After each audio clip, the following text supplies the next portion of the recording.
ఇప్పుడు చికెన్ తింటాం కదా, ఈ చికెను పౌల్ట్రీలో పెంచే చికెన్లు కోళ్ళకి రకరకాల హార్మోన్లు ఇస్తారు. విన్నారా?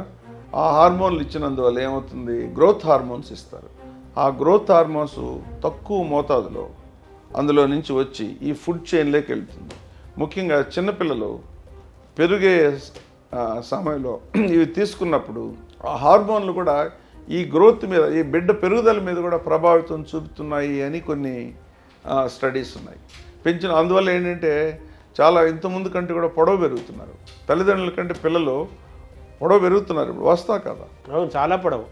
అంటే మంచి ఆహారం తీసుకోవడం వల్ల అని చెప్పొచ్చు. రెండోది కొంత సందేహం అయింది ఏంటంటే అందులో ఉన్న హార్మోన్స్ కూడా ఈ గ్రోత్ని స్టిమ్యులేట్ చేసి పొడవు పెరగడానికి ఉపయోగపడుతున్నాయి. 7 అడుగులు 6 అంగుళాలు ఉండేవాడు గట్టయ్య. సహజంగా ఈ హార్మోనల్ ఇన్బ్యాలెన్స్ అంటారు అది ఒక రకంగా. అంటే హార్మోన్స్ ఇచ్చినప్పుడు పెరిగే వయసు, ఇప్పుడు ఉదాహరణకి 15 సంవత్సరాల వరకు బాలికలు పెరుగుతారు, 17 వరకు బాలురు పెరుగుతారు, తర్వాత పెరగరు.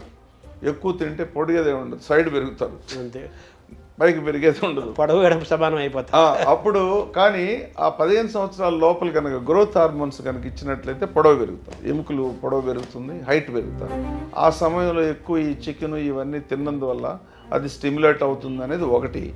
రెండోది ఏంటంటే పూర్వం ఆ పెరిగే వయసులో వాళ్ళకి కావాల్సినటువంటి పోషక పదార్థాలు, ఆహారం అంత ఎక్కువగా ఉండేది కాదు కాబట్టి కొంత అదుపులో ఉండేది.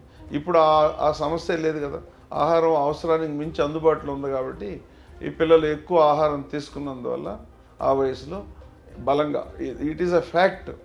కంపేర్ టు ఒక 50 సంవత్సరాల ముందుకి ఇప్పటికీ అన్ని దేశాల్లో, ఇండియాలో కూడా సగటు మనిషి పొడవే. ఇది హెల్దీ ఆర్ నాట్ హెల్దీ? ఇది పొడవ పెరగడం తప్పని నేను అనుకోను. ఇది ఒక రకమైనటువంటి ఆరోగ్యకరమైనటువంటి పరిణామం. ఎందుకనంటే చాలామంది అంతకుముందు బాగుండేవాళ్ళండి ఇప్పుడు తగ్గారని అంటుంటారు. అది వాస్తవం కాదు.